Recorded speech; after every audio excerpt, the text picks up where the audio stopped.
What's up, you guys? My name is Cybersnolf, and welcome back to LEGO Arts. So in the last episode, we went over some custom DC armored minifigures. So now this time we're showing you guys some custom CW minifigures. Here, specifically the DC section. So here we have Supergirl, Black Siren, John Constantine, Killer Frost, Mr. Elongated Man, and Prometheus. Some of these minifigures you're probably thinking, like, why are you showcasing them now? Well, it was mainly getting around to doing it. It's like, I've done these before. It was just about, like, finding the right time to do them, and with currently Bendy and the Ink Machine Wave 3 are under construction, and I'm now starting to start up a new product on next set. I won't spoil it. I'll save it for the future. But let's just say it's going to be part of a Let's Play series that I'm going to be starting on soon. But anywho, I wanted to start on these minifigures. And I figured that, while I'm waiting for the other stuff to get done, I'll still show you guys of what I've been doing. So, as you know the whole drill, we're going to take these minifigures one at a time, do reviews on them, explain my whole process. Let's just go from there. And before I continue on, I just flat out want to say, the decals that I use for Supergirl, Girl, and Black Siren, and even the face decal for Killer Frost are not mine. They belong to other people. In fact, I will include their links in the description below, so you can check those people out. But anyways, let's get started. Alright, so to kick things off, we have Kara Danvers, aka the Girl of Steel Supergirl. Our girl, still in the same outfit. Her outfit has not changed at all. I'm kind of hoping that at this point in time, at least, we get, some detailing. Because Flash has gotten updated, Green Arrow has gotten updated. But it's okay. It's okay. It's still pretty cool. Very cool. And with this minifigure, this was back during, I guess the midway point of Lego making. So it was kind of a little interesting to make. Anyway, as you can see, not really a whole lot to go on here. Of course, she's got, the skirt on here, the boots, and the torso, was actually pretty well made. It was pretty well done. The arms, not really a whole lot of detailing on them. Just simple blue on the sides. And the face, this was definitely during, the early days of when I was practicing on painting around the face. The face was exactly what I wanted it. But the skin tone was incorrect, so I had to paint around it. Of course, the cape, as you know in the past of my experiences of painting capes, so it's a regular Supergirl cape, but I think this whoopsie, sorry, Kara. I think this was a Supergirl minifigure, or maybe it was the Superman one. I don't remember which minifigure I based this off of. I just really remember of getting the minifigure and making the CW version. Her head, and it can kind of be removed, but it damaged the decals, so I'm not going to take it off. But with the hairpiece, it was sort of a little inspiration of looking at some other people's minifigures. I tried to make this as a golden blonde kind of hair, because I kind of didn't like just the regular blonde hair, so I wanted to expand a little bit more on that and make it more unique. So the hair is very similar to Roxas's hair, the paint that I used on that one. But this still came out pretty good. For the most part. Alright then, now let's move on to our next one. Alright, next up on our list is Laurel Lance of Earth 2, aka Black Siren. And now looking back at this minifigure, I prefer this more than the Dinah Drake Black Canary minifigure. I should have done this one instead of that one earlier, but it's just better late than never. With this minifigure, I really liked the decal design on how, when this was made. They really focused on Black Siren's outfits and paid attention to the detailing on that one. Now, let's see, I think I can slightly remove the hairpiece, or the whole head. Okay, I guess that's fine as well. Okay, Harold, fix the focus, thank you. So, you can see the nice detailing of the silver pattern line all the way from the chest. That can even go to the back, even up on the shoulders. That's a very nice touch as well. For the headline, I painted on what's supposed to be, I guess, her siren necklace. The face, And the face is actually a regular Dino Droid and Dino Lance face, but I put that through Drawcast and painted into the lips black to really match up how she looks like. And if the hairpiece could come off, I would flip it, and you guys would see her face, like her eyes closed and her mouth opening up like she's screaming. I mean, because I tried to make it look more like the canary cry. But of course, the hairpiece is stuck on the head, as with most of my projects. But I guess that's okay. The arms, not really a whole lot to go on there. They were actually pretty simple when I looked at the original photos. So I just painted on like tan, some normal tan skin around the shoulders, and then took a Sharpie and tried to draw like the miniature fishneck stocking parts, and looking down at her legs. Like, they can actually move a little bit, but this was sort of a technique that went good and bad at the same time. What I did was, as I tried to make it for, like, the decals would bend, so I super glued them on the legs, and the legs can bend, but as you can kind of see a little bit, the legs stick out a little bit, and unless I put her in the ground, they kind of cross a little bit. So it's a little bit weird looking. But other than that, this was actually pretty fun to make, and I wish I had done this before I did the Arrow B team. But that's enough of that. Let's move on to a pretty cool character. Alrighty, next up on our list is John Constantine. This one actually has been jumping back and forth of whether or not to do in the first place. Like, so it was sort of one of those things like, do I want to do it? Do I not want to do it? And then after my trip to Denver Comic Con, I was like, you know what? Let's just do it. And it was a custom before, but I changed a few things to it. Like, for starters, there's the trench coat feature. And this was not in the current color as it is now. As well as the arms. They were in different colors. Like, the arms were a different color. The coat was different shade of color. I didn't like that. I wanted the whole thing to match up. So I took the arms and the coat and I painted it up. And then as I was waiting for the coat to dry, I quickly folded up the coat a little bit, because I didn't like enough how it was kind of flimsy a little bit. I wanted to shorten it down a little bit. And then once it dried, it stuck like this. And I honestly prefer like this more. It's more because it really makes it look more like a trench coat. I really like it. And the head actually, this isn't the original head. This is actually an Indiana Jones head that I felt was more John Constantine. And to show you guys what I'm talking about, I'll show you the original head. So this was the head that actually came with the minifigure. No, wrong focusing. Harold, what are you doing? My God, Harold. Okay, Harold, stop it. I'm sorry, Harold is being a pain in the ass. Yes. Okay, fine. I'll just have to put you back here. Okay, so at this distance, you can kind of see the head. It matches, like, I guess, the facial expressions. It matches John Constantine, but the facial hair, I don't like it. Because it looks like he's a redhead with a shaggy beard. It's literally what it looks like. So, I didn't like that, so immediately I replaced it with something that I felt was more John Constantine. Plus I wasn't using the Indiana Jones minifigure for anything else. So it was just like, okay, I can use this. I can work with this. And the torso is still the same. I like it how it has like the baggy shirt, the belt, as well as the tie.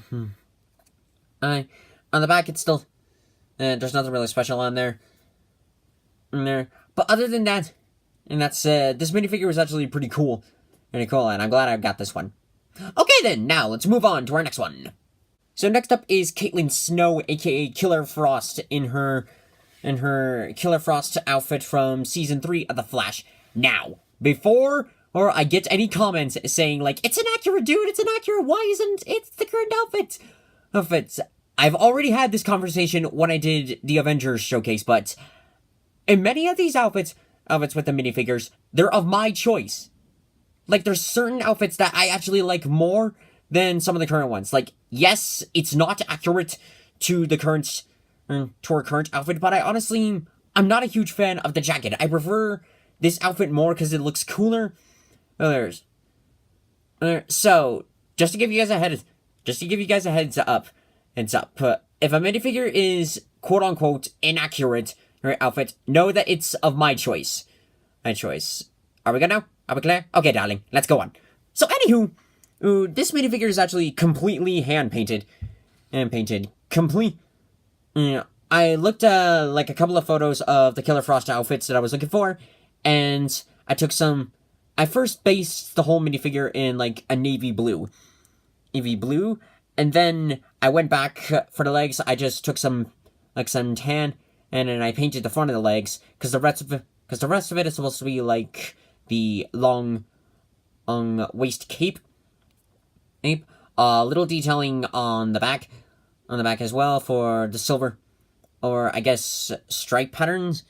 And of course, she's got like her snowflake zipper. I know it's kind of a bit big, but in order to put it on the minifigure, I had to make it big, and I wanted to do it a 3D piece, because as you know, I'm a sucker for those. One of the difficult things was putting on the last one down here in the waistline, so that way the legs could still move without destroying it. So that was a little bit tricky, but once I got that out of the way, that stuff was pretty good. And then for like the ice silver blue patterns, I took like a robin's egg blue, mixed it with silver over to get like that sparkly effect. I don't know if you guys can see it well on the camera. Okay, sorry, my arms are getting a little bit tired here. Okay, Harold, thank you. And the face, I was originally going to paint the face into the face, but I kept getting it wrong. It didn't come out right, so eventually I was like, I'll try Decal, see if it works better. And it does, it actually works better. And the hairpiece, I actually took this from the Dynadrake Black Canary minifigure, because I felt that this one was more Killer Frost than Canary. Plus that Canary's a disgrace, so I had to do something about that. And so, but aside from like all the trial and error, this minifigure came out pretty cool, and I really, really like it. Again, I think it has to be one of my favorites I've done so far. But anywho's, let's move on.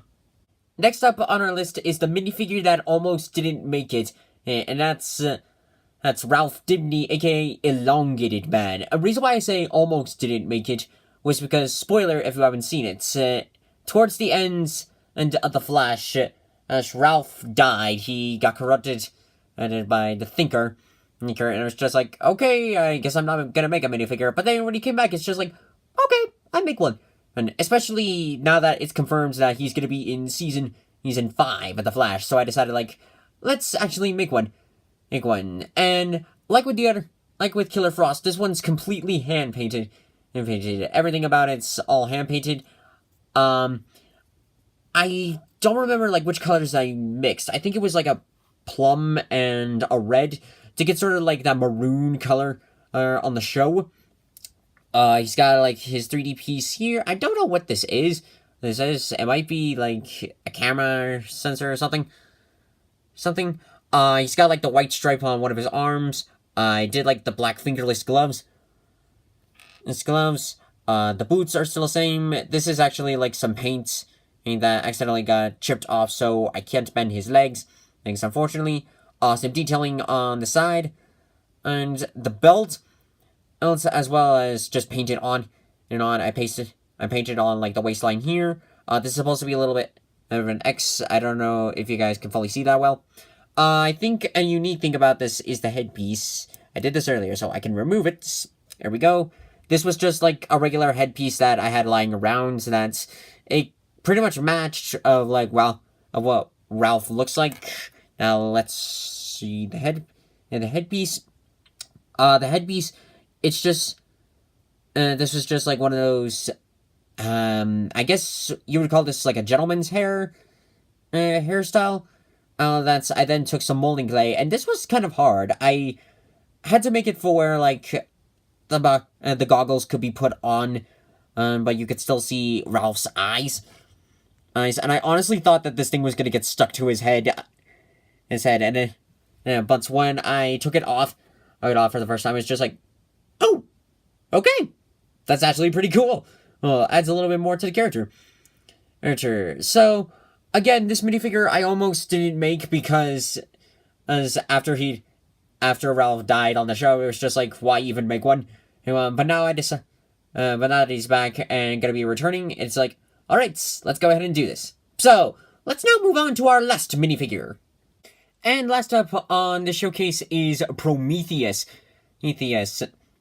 This one I made a while back. I think I did this like last summer. While I was on like a family trip. Like I did the decals on Drawcast. I had to look at a lot of photos of the Prometheus suits. Like some of them were like just cosplays, and some of them were actually screenshots from the show, but the lighting wasn't pretty good. So this was sort of like one of those moments that I had to double check multiple times just to make sure that I got it right. But in general, this was a little bit of a challenge to do for me. So, as you can see, like, he's got detailing, like, on his arms and on his legs a little bit. He's got, like, a full decal on his left leg, then from the right, mainly because on the right, the only necessary part was this part all the way up here. I don't think I put a decal on the back. No, I didn't. But the quiver I made pretty unique. I actually took one of the shoulder armors from my Ninjago collection. I cut off the shoulder strap, and I turned one of the